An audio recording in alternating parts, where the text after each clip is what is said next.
CDAC ಅಂತ ಹೇಳಿದ್ರೆ centre for development of advanced computing ಅಂತ ಹೇಳಿ ಇಂಥ ಗೌರ್ಮೆಂಟ್ ಇಲಾಖೆಯಲ್ಲಿ ಹುದ್ದೆಗಳಿಗೆ ಅರ್ಜಿಯನ್ನ ಕರೆದಿದ್ದಾರೆ.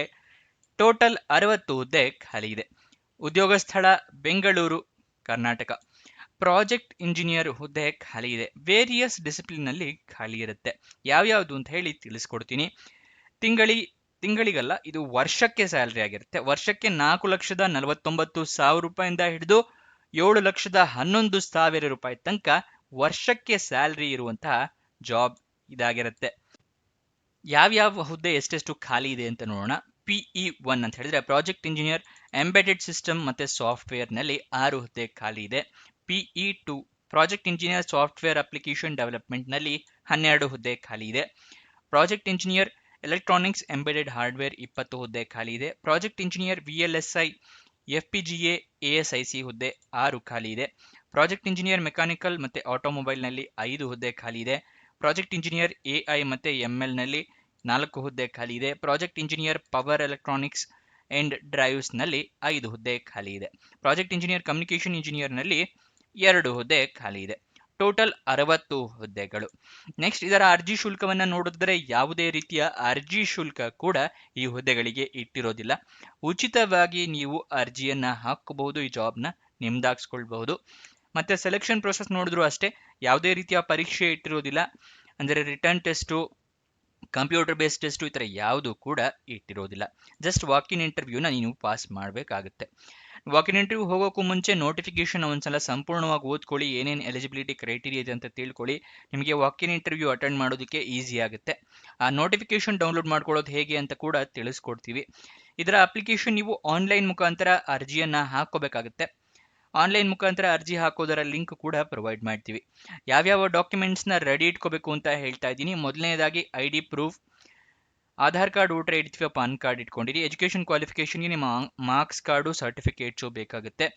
ನೆಕ್ಸ್ಟ್, ನಿಮ್ಮ ಪಾಸ್ಪೋರ್ಟ್ ಸೈಜ್ ಫೋಟೋಗ್ರಾಫ್, ನಿಮ್ಮ ರೆಸ್ಯೂಮೆ, ಎಕ್ಸ್ಪೀರಿಯನ್ಸ್ ಏನಾದರೂ ಇದ್ದರೆ ಎಕ್ಸ್ಪೀರಿಯನ್ಸ್ ಸರ್ಟಿಫಿಕೇಟು, ಏಜ್ ಪ್ರೂಫ್ಗೆ SLC ಮಾರ್ಕ್ಸ್ ಕಾರ್ಡ್ ಅಥವಾ date of birth certificate. Online ಅಪ್ಲಿಕೇಶನಲ್ಲಿ ಅರ್ಜಿ ಹಾಕೊಳ್ತಾ ಇಮೇಲ್ ID, ಮೊಬೈಲ್ ನಂಬರ್ನ ಕರೆಕ್ಟಾಗಿ ಮೆನ್ಷನ್ ಮಾಡಿ. ನಿಮಗೆ ವಾಕಿನ್ ಇಂಟರ್ವ್ಯೂಗೆ ಕರೆಯೋದಕ್ಕೆ ಮತ್ತು ನಿಮಗೇನಾದರೂ ಜಾಬ್ ಸಿಕ್ಕರೆ ಅದನ್ನು ತಿಳಿಸೋದಕ್ಕೂ ಕೂಡ ಇಮೇಲ್ ಅಥವಾ SMS ಮುಖಾಂತರ ಅವರು ತಿಳಿಸ್ಕೊಡ್ತಾರೆ. ನೆಕ್ಸ್ಟ್, ವಾಕಿನ್ ಇಂಟರ್ವ್ಯೂನ ಯಾವ ಅಡ್ರೆಸ್ನಲ್ಲಿ ನೀವು ಅಟೆಂಡ್ ಮಾಡಬೇಕು ಅಂತ ತಿಳಿಸ್ಕೊಡ್ತೀನಿ. ನೀವು ವಾಕಿನ್ ಇಂಟರ್ವ್ಯೂ ಅಟೆಂಡ್ ಮಾಡೋಕ್ಕಿಂತ ಮುಂಚೆ ನೀವು ಆನ್ಲೈನ್ ಅಪ್ಲಿಕೇಶನ್ ಹಾಕ್ಕೊಂಡಿರಬೇಕಾಗುತ್ತೆ, ಅದನ್ನು ಮಿಸ್ ಮಾಡ್ಕೋಬೇಡಿ. ಗೊತ್ತಾಯ್ತಲ್ವಾ? ಯಾವ ಅಡ್ರೆಸ್ಸಲ್ಲಿ ಅಟೆಂಡ್ ಮಾಡಬೇಕು ಅಂತ ಹೇಳ್ತಾ ಇದ್ದೀನಿ. Number 87A 6th cross, opposite KFC, Wipro gate, electronic city, first phase, Bengaluru, Karnataka 560100. ಈ ಅಡ್ರೆಸ್ನಲ್ಲಿ ನೀವು ವಾಕಿನ್ ಇಂಟರ್ವ್ಯೂನ ಅಟೆಂಡ್ ಮಾಡಬೇಕಾಗುತ್ತೆ. ಆದರೆ ನೀವು ಅಪ್ಲಿಕೇಶನ್ನ ಹಾಕ್ಕೋಬೇಕು, ಆಮೇಲೆ ನಿಮ್ಮನ್ನು ವಾಕಿನ್ ಇಂಟರ್ವ್ಯೂಗೆ ಕರೀತಾರೆ. ಸೆಲೆಕ್ಟ್ ಮಾಡಿ ನಿಮ್ಮ ಅಪ್ಲಿಕೇಶನ್ನ ಶಾರ್ಟ್ ಲಿಸ್ಟ್ ಮಾಡಿ ವಾಕಿನ್ ಇಂಟರ್ವ್ಯೂಗೆ ಕರೀತಾರೆ. ಗೊತ್ತಾಯ್ತಲ್ವಾ? ಅಪ್ಲಿಕೇಶನ್ ಓಪನ್ ಆಗಿದ್ದ ದಿನಾಂಕ 17 ಜನವರಿ 2026, ಕೊನೆಯ ದಿನಾಂಕ 31 ಜನವರಿ 2026. ಅಷ್ಟರ ಒಳಗಡೆ ನೀವು ಅರ್ಜಿಯನ್ನು ಹಾಕ್ಕೋಬೇಕು. ಇವಾಗ ನೋಟಿಫಿಕೇಶನ್ ಮತ್ತೆ ಅಪ್ಲಿಕೇಶನ್ ಡೌನ್ಲೋಡ್ ಮಾಡೋದು ತಿಳಿಸ್ಕೊಡ್ತಾ ಇದ್ದೀನಿ. ನೋಟಿಫಿಕೇಶನ್ ಡೌನ್ಲೋಡ್ ಮಾಡೋಕ್ಕೆ ಡಿಸ್ಕ್ರಿಪ್ಷನ್ ಮತ್ತು ಕಮೆಂಟ್ ಬಾಕ್ಸ್ನಲ್ಲಿ 2ನೇ ಲಿಂಕ್ನ ಕ್ಲಿಕ್ ಮಾಡಿ. ಸೆಂಟರ್ ಫಾರ್ ಡೆವಲಪ್ಮೆಂಟ್ ಇದು ಜಾಬ್ ಡೀಟೇಲ್ಸ್ ಓಪನ್ ಆಗುತ್ತೆ. ಇಲ್ಲಿ ಸ್ಕ್ರೋಲ್ ಡೌನ್ ಮಾಡಿ ಫುಲ್ ಕೆಳಗಡೆ ಬನ್ನಿ. ಅಫಿಷಿಯಲ್ ನೋಟಿಫಿಕೇಶನ್ ಅನ್ನೋದ್ರ ಪಕ್ಕದಲ್ಲೇ ಕ್ಲಿಕ್ ಹಿಯರ್ ಅಂತ ಇದೆಯಲ್ಲ, ಅದನ್ನು ಕ್ಲಿಕ್ ಮಾಡಿ. ನಿಮಗೆ ನೋಟಿಫಿಕೇಶನ್ ಓಪನ್ ಆಗುತ್ತೆ. ಇದು CDSE ಇಂದನೇ ಪ್ರಕಟಿಸಿರೋ ನೋಟಿಫಿಕೇಶನ್.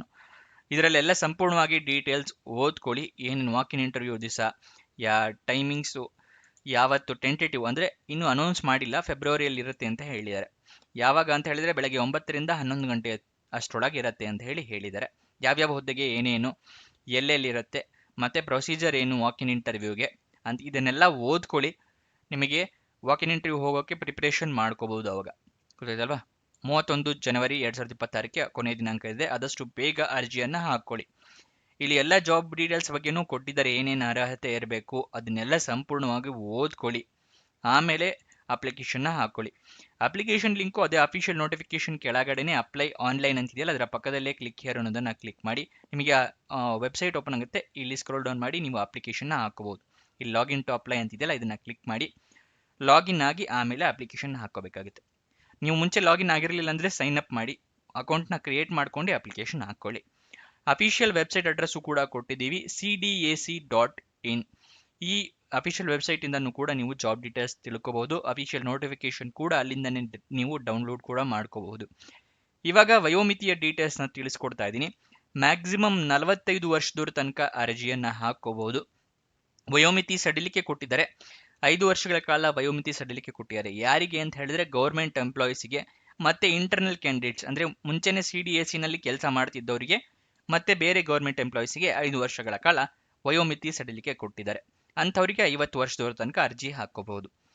ನೆಕ್ಸ್ಟ್ ಇದರ ಎಜುಕೇಶನ್ ಕ್ವಾಲಿಫಿಕೇಶನ್ ನೋಡೋದಿದ್ರೆ BE, B.Tech, ME, M.Tech, post graduation degree, PhD ಆದವರು ಅರ್ಜಿಯನ್ನ ಹಾಕೋಬಹುದು.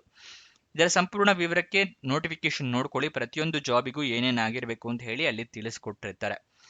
ನೆಕ್ಸ್ಟ್ ಪ್ರತಿದಿನ ನಿಮಗೆ ನಮ್ಮದೇ ವೆಬ್ಸೈಟ್ ಇಂದ ಜಾಬ್ ಡೀಟೇಲ್ಸ್ ತಿಳಿಸ್ಕೊಡೋದು. ನಿಮಗೋಸ್ಕರ ವೆಬ್ಸೈಟ್ ಕ್ರಿಯೇಟ್ ಮಾಡಿದೀವಿ, prgovernmentjobs.com ಅಂತ ಹೇಳಿ. ಡಿಸ್ಕ್ರಿಪ್ಷನ್ ಮತ್ತೆ ಕಮೆಂಟ್ ಬಾಕ್ಸ್ ನಲ್ಲಿ ಮೊದಲನೇ ಲಿಂಕ್ ಇದೆ. ನೆಕ್ಸ್ಟ್ ನಮ್ಮ ವಾಟ್ಸಪ್ ಮತ್ತೆ ಟೆಲಿಗ್ರಾಮ್ ಚಾನಲ್ ಜಾಯ್ನ್ ಆಗಿಲ್ಲ ಅಂತ ಹೇಳಿದ್ರೆ ಇವಾಗಲೇ ಜಾಯ್ನ್ ಆಗಿ. ಡಿಸ್ಕ್ರಿಪ್ಷನ್ ಅಲ್ಲೂ ಲಿಂಕ್ ಇದೆ. ಈ ವೆಬ್ಸೈಟ್ ನಲ್ಲೂ ಕೂಡ ಈ ರೀತಿ ಬಟನ್ಸ್ ಕೊಟ್ಟಿದ್ದೀವಿ, ಇಲ್ಲಿಂದ ಕೂಡ ಕ್ಲಿಕ್ ಮಾಡಿ ಜಾಯ್ನ್ ಆಗಬಹುದು ನೀವು.